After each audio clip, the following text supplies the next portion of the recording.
Welcome to Sykes Peak, and in this one, we want to talk about how to set boundaries and appropriate boundaries. There's a lot to say on these things, so we had to break this one up into another session. So here's the continuation of that last session that we had.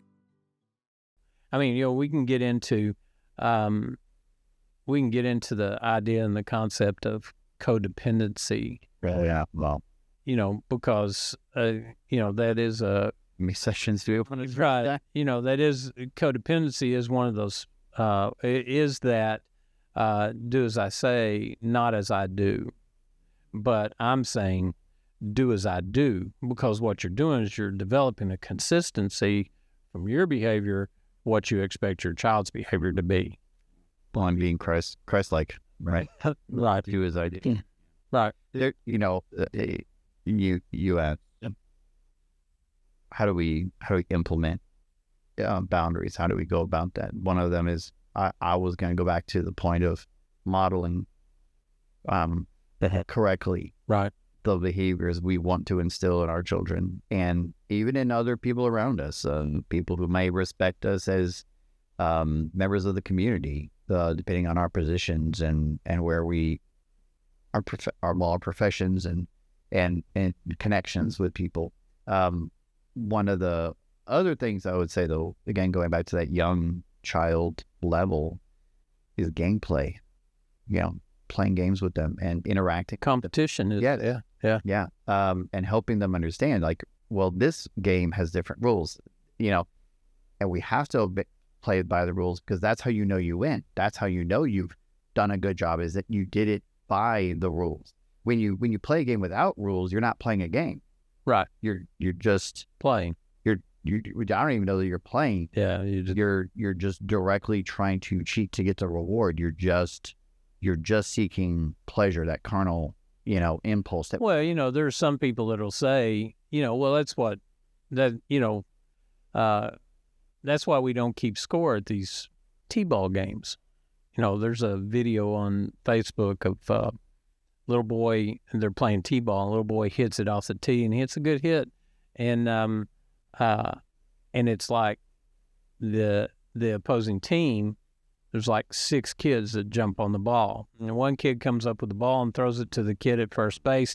It hits him in the head. The kid at first base falls down dramatically, and the kid that hit the ball doesn't run to first base. He runs to second. I mean, you have to watch it like 10 times, because every kid on the field is doing something different, and so they're not following. Totally uncoordinated. Yeah, they don't know all the rules. Well, this is exactly what would happen in a society and in a culture without boundaries and structures being implemented across the board in every home, because then society disintegrates. And it, like that baseball game, everything falls apart.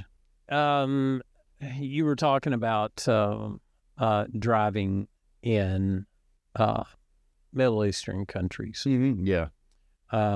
Well, they've got. Well, let me ask you this. Let me state it this way: they've got lines on the road, and they've got lines. Yeah, they have. Lines. Yeah, they got them. Well, I mean, nobody pays attention. No. I mean, every video I've ever seen, nobody's paying attention to anything. Laser suggestions. It's like.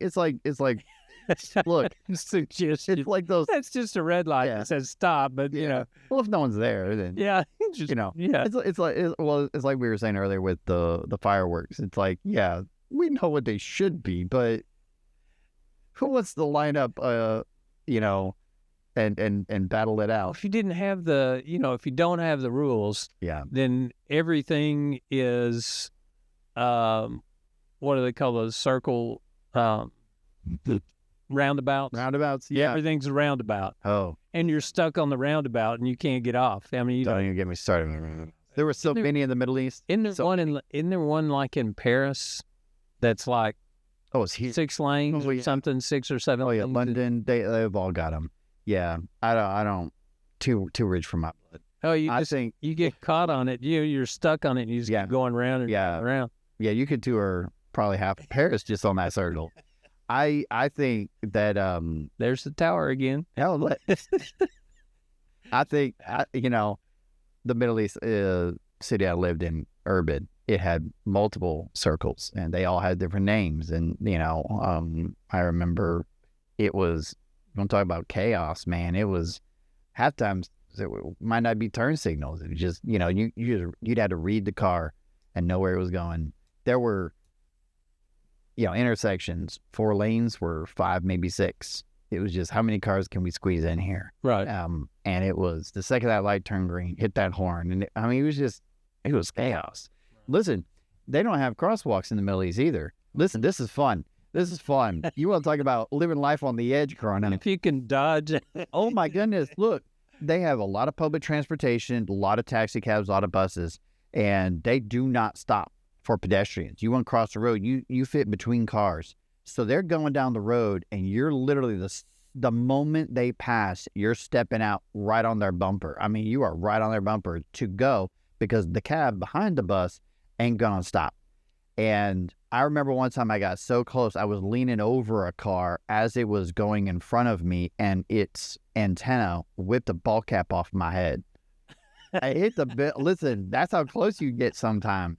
And it was, look, you ever play Frogger? Yeah. You're the frog. Yeah, you're the frog. You're the frog. Yeah, if you can dodge a car, you can dodge a wrench, you can dodge a ball. Listen. Yeah. There's a lot of dodging in the Middle East. But that. But that is without the rules, there's chaos. Yes. And that's how the world is. If we don't have rules in the world. Yes. So the rules allow us to know what the boundaries are. Yes. And how far. And we're talking about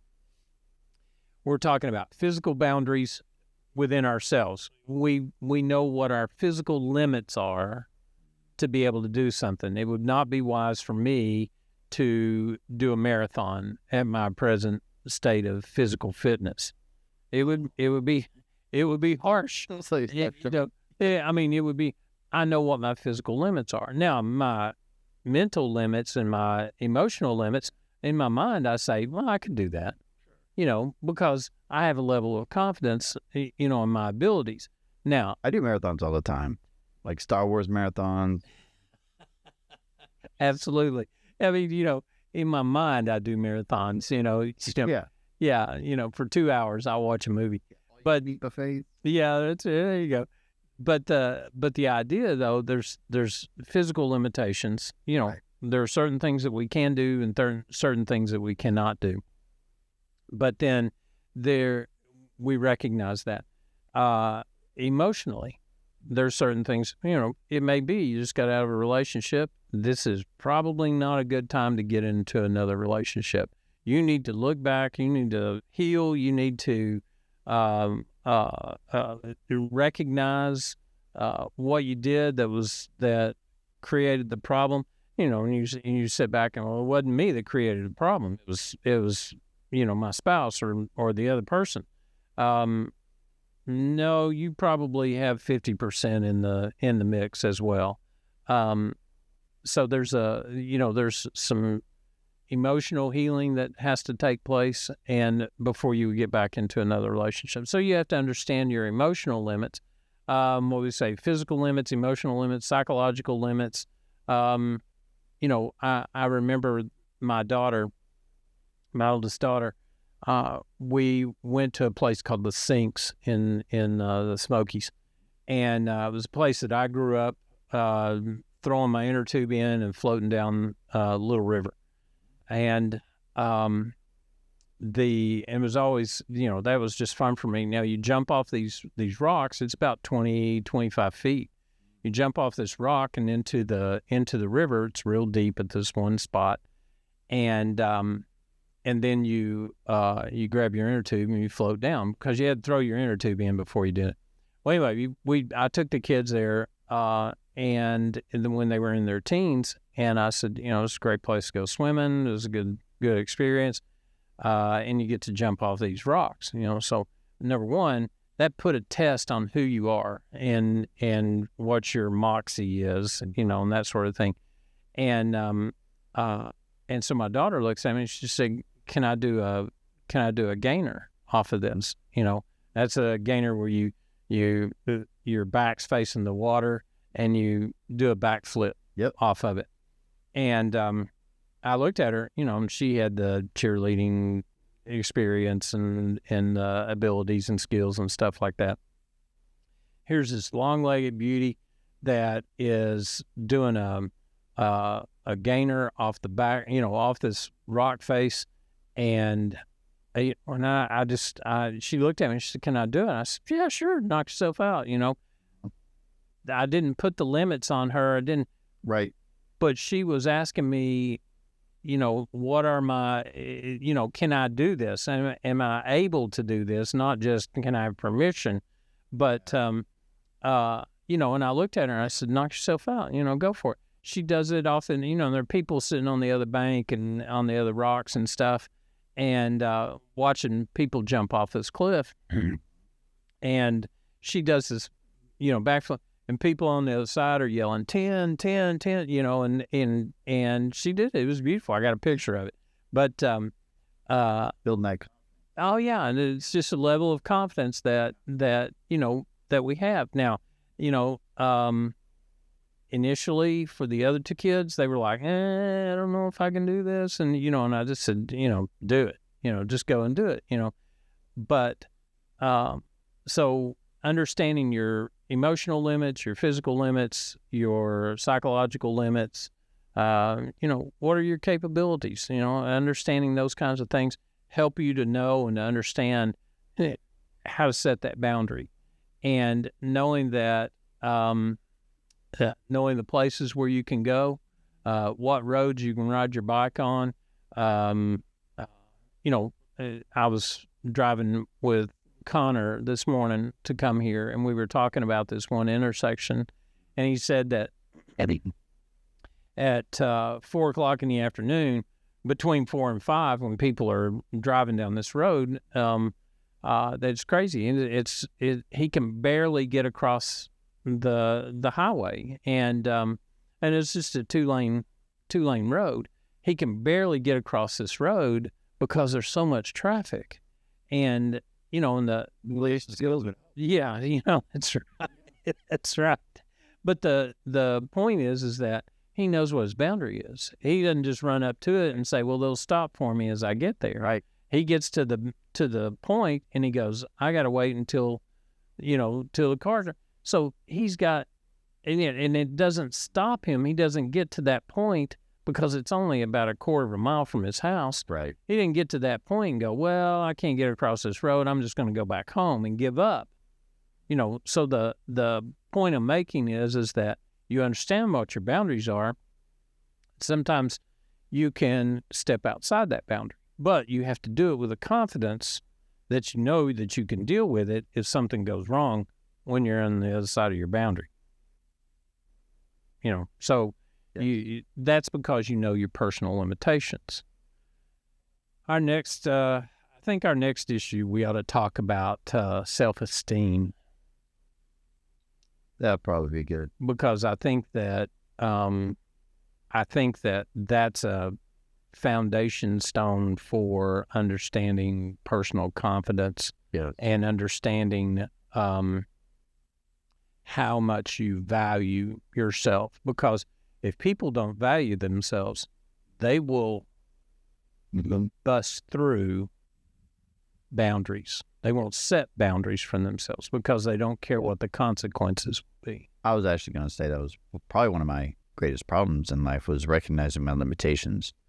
I'm generally a yes kind of guy. People say, "Can you do this? Can you do that?" And I'll just say yes. And have it, maybe I picked up honestly from my father, or just maybe part of my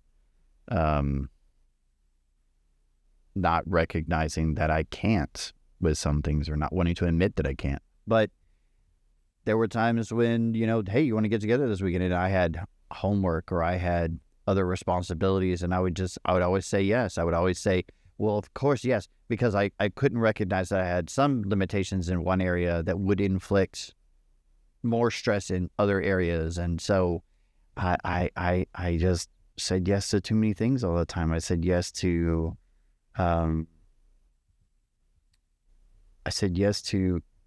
probably good things, wholesome things, but because I said yes to some things, I was sacrificing others.